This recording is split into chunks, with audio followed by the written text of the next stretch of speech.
the Atlantic Ocean, 1927, for the first time. It was incredibly audacious, arguably treacherous, and yet he took on that challenge. Another highlight is John Glenn's Mercury Friendship 7 capsule, in which he became the first American to orbit the Earth in 1962. A television moment that captured the nation, sending reporters, like this reporter's mother, to Glenn's house to experience his feat with his wife, Annie. We think of the pilots and the astronauts as being sort of the ones, but behind them are thousands of people working incredibly hard. I look at every one of those wires and buttons and switches. That's a person behind that. Exactly. Around every corner, there is something to go wow about. I would guess that the more that sense of wonder is conjured, wherever it's conjured, must benefit the museum. I think so. It is a place of wonder. Great seeing your mom in the piece. But I once flew in a replica of Lindbergh's plane, struck by the scope of it so small. What did you see? Well, that's what happens when you go there, is you get this physical response to Lindbergh's little tin can he was up in, and the John Glenn capsule. Imagine a walnut in a walnut shell. That's what it was like for him. That's all it is. Wow. That's the evening news for this evening. I'm John Dickerson. I'm Maurice Dubois. Have a good night. We'll see you tomorrow.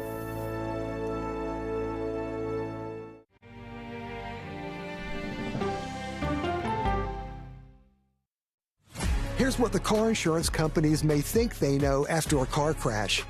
They know you probably don't know what your claim is worth, or how to calculate pain and suffering, lost wages and future earnings, current and future medical expenses, or diminished value to your car. But guess what? We do. And if we don't win your case, you owe us nothing. Farah and Farah.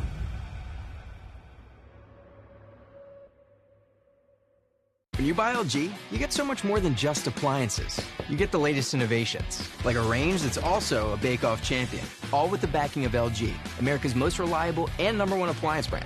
LG ranges, so much more.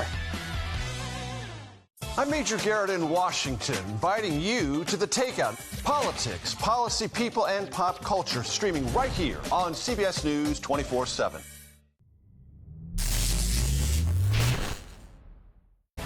You get the all-new CBS Evening News.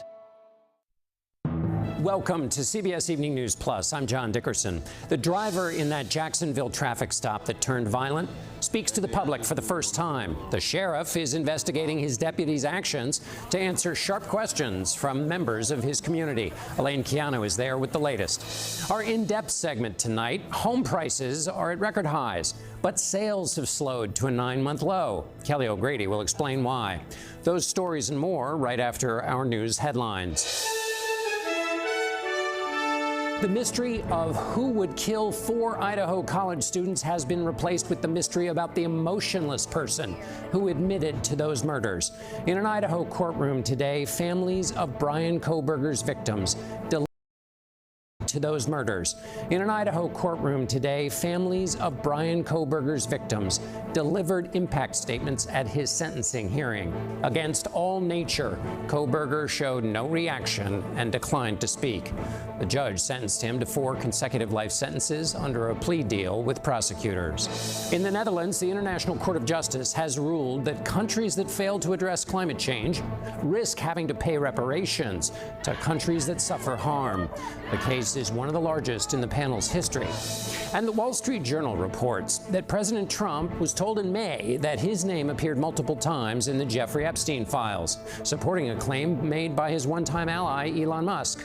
This could be proof of nothing more than what is known. The president was a longtime friend of a man who collected powerful associates. The White House communications director calls the Journal report another fake news story.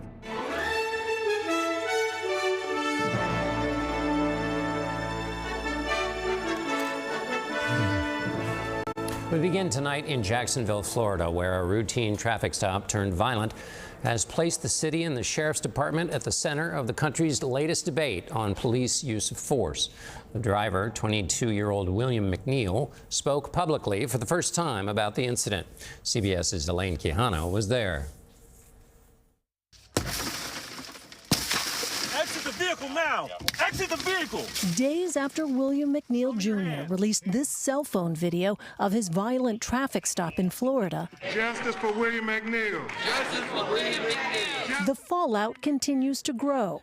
The video shows Jacksonville sheriff's officers shattering his car window, punching him across the face, and dragging him from his vehicle before placing him under arrest.